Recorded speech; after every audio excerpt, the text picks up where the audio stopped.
یہ ہے اجازی افیشل، یہاں آپ کو حمد و نعت اور تقاریر دیکھنے کو ملے گی۔ رمضان کا آخری عشرہ شروع ہوا چاہتا ہے اور اس عشرے کی ایک اہم عبادت اعتکاف بھی ہے۔ جناب رسول اللہ صلی اللہ تعالی علیہ وسلم کا معمول تھا رمضان کے اخیر عشرے میں اعتکاف کرنے کا، اسی لیے عشر اخیرہ کا اعتکاف سنت علی الکفایہ ہے۔ جن لوگوں کو اللہ توفیق دے وہ دلچسپی کے ساتھ عشر اخیرہ میں اعتکاف جیسی عظیم عبادت کا بھی اہتمام کریں۔ اس کا سب سے بڑا فائدہ یہ ہے کہ پیغمبر آخر الزماں صلی اللہ تعالی علیہ وسلم کی سنت پر عمل ہوگا۔ نمبر 2، گناہوں سے حفاظت کا موقع ملے گا۔ المعتکف یعتکف الذنوب، آپ نے ارشاد فرمایا کہ اعتکاف کرنے والا گناہوں سے اپنے آپ کو روکنے میں کامیاب ہو جاتا ہے۔ بہت سے وہ گناہ جو مسجد سے باہر رہنے کی وجہ سے ہماری زندگی کا حصہ بنے ہوئے ہیں، اگر 10 دن کے لیے ہم اپنے آپ کو مسجد کے لیے وقف کر دیں گے تو اللہ ان گناہوں سے کم از کم بچنے کا موقع اعتکاف کی برکت سے ہمیں نصیب فرمائے۔ تیسرا بڑا فائدہ اعتکاف کا یہ ہوتا ہے کہ شب قدر کو حاصل کرنے کا موقع میسر ہو جاتا ہے۔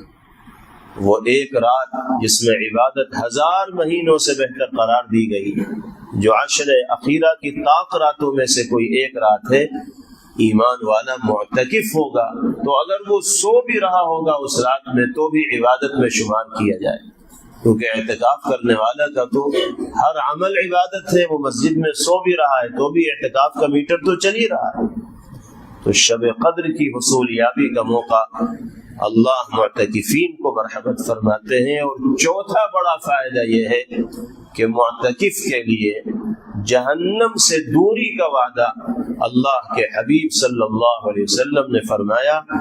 ایک دن کا جو اعتکاف کرے اسی کے لیے پیغمبر علیہ السلام نے فرمایا کہ اس کے اور جہنم کے درمیان 3 اتنی بڑی بڑی خندقیں کھود دی جاتی ہیں جن کی مسافت آسمان و زمین کی مسافت سے بھی زیادہ ہوتی ہے۔ ایک دن کے اعتکاف کی برکت سے اتنی دوری جہنم سے ہو جاتی ہے، تو 10 دن کا اعتکاف کرنے کا موقع جن اہل ایمان کو میسر ہوگا ان کے لیے جہنم سے کتنی دوری متعین ہوگی اس کا اندازہ لگانا مشکل نہیں۔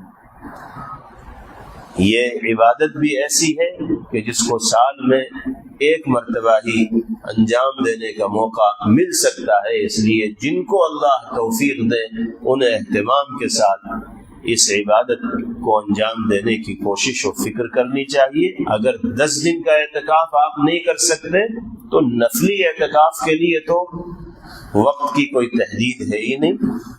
2 دن کے لیے بیٹھ جائیے، 3 دن کے لیے بیٹھ جائیے، 1 دن کے لیے بیٹھ جائیے، جب بھی مسجد میں آئیے اعتکاف کی نیت کر کے آئیے۔ جتنی دیر آپ مسجد میں رہیں گے نفلی اعتکاف کا ثواب اللہ رب العزت والجلال مرحمت فرما ہی دیں۔ اور اگر اعتکاف نہیں بھی کر رہے ہیں تو بھی یہ طے کر لیجئے کہ 100% گناہوں سے دور ہو کر عشر اخیرہ میں زندگی گزاروں گا۔ 2 عشروں میں جتنی توفیق اللہ نے گناہوں سے بچنے کی دی ہے اس پر اللہ کا شکر ادا کیا جائے، اور عشر اخیرہ میں یہ طے کر لیا جائے کہ 1% بھی گناہ اپنی ذات سے ہونے نہیں دوں گا۔ مسجد میں بیٹھنے کا اگر موقع نہیں مل رہا ہے تو گناہوں سے اپنے آپ کو بچانے کا پختہ عزم و ارادہ کیا جائے۔ اللہ اس عشرے میں چلنے والی رحمت کی ہواؤں سے دامن کو بھرنے کی اور قلب کو منور کرنے کی خوب توفیق مرحمت فرمائے۔ اور جس طرح مردوں کے لیے رمضان کے عشر اخیرہ کا اعتکاف مسنون ہے، ایسے ہی خواتین و مستورات کے لیے بھی مسنون ہے۔ مرد حضرات تو اہتمام کرتے ہیں اور ہر مسجد میں تقریباً کوئی نہ کوئی معتکف رہتا ہی ہے، بہت سی خواتین بھی اہتمام کرتی ہیں، لیکن عمومی اہتمام اعتکاف کا خواتین میں نہیں پایا جاتا۔ کوشش کرنی چاہیے کہ ہمارے گھروں میں اعتکاف کا ماحول بنے اور مستورات معتکف ہو کر عشر اخیرہ کو گزارے۔ عورتوں کے لیے اعتکاف گھر کے اس حصے کے اندر ہوگا جو حصہ نماز کے لیے خاص کیا گیا ہے۔ اگر گھر میں کسی حصے کو نماز کے لیے خاص کیا گیا ہے تو وہیں پر اعتکاف کی نیت سے 10 دن بیٹھ جایا جائے، اور اگر کسی حصے کو خاص نہیں کیا گیا ہے تو گھر کے کسی بھی حصے کو اعتکاف کے لیے متعین کیا جا سکتا ہے۔ چاہیں تو پردہ ڈال لیں، پھر وہیں پر رہیں۔ جیسے معتکف مسجد میں رہتا ہے، ایسے ہی گھر کی خواتین اسی حصے کے اندر رہیں جس حصے کو انہوں نے اپنا معتکف بنایا ہے۔ بلا ضرورت اس حصے سے باہر نہ جائیں۔ کوئی بشری ضرورت ہو تو باہر جا سکتی ہیں، اگر ان کے علاوہ کوئی کھانا بنانے والا گھر کے اندر نہیں ہے تو کچن میں جا کر کھانا بھی بنا سکتی۔ لیکن اگر دوسرے لوگ کھانا بنانے والے ہیں تو پھر ان کو اپنے معتکف کے اندر رہنا چاہیے اور ان کا کھانا وہیں آ جانا چاہیے۔ البتہ معتکف میں رہ کر جو امور خانہ داری ہے، گھر کے کام کاج ہیں، وہ خواتین انجام دے سکتی ہیں۔ سبزی کاٹنا ہے یا اور دیگر چیزیں افطاری کے موقع پر تیار کی جاتی ہیں، بنائی جاتی ہیں، یہ سب کام معتکف کے اندر بیٹھ کر کیے جا سکتے ہیں۔ تو سارے کام ہو سکتے ہیں۔ اعتکاف کا اعتکاف ہوگا، سنت پر عمل کا موقع ملے گا، شب قدر کی حصولیابی آسان ہوگی اور گھر کے کام بھی چلتے رہیں گے، تو دونوں ہاتھوں میں لڈو مل جائیں گے۔ مردوں سے زیادہ آسان اعتکاف عورتوں کے لیے۔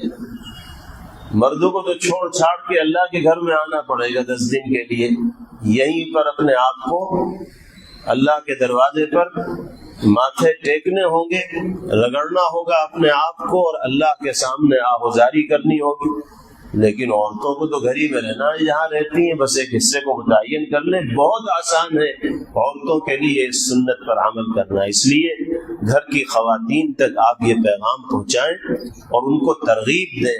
اللہ ہمارے گھروں کو بھی ایمان کے انوار سے منور فرمائیں اور عبادات کے روحانی ماحول سے باری تعالی ہمارے گھروں کو معمور فرمائیں۔ بڑی برکتیں ہیں اس طرح کی عبادات کی، بچوں پر اور نسلوں پر اس کا اثر پڑتا ہے اور ہر اعتبار سے خیر محسوس ہوتی ہے۔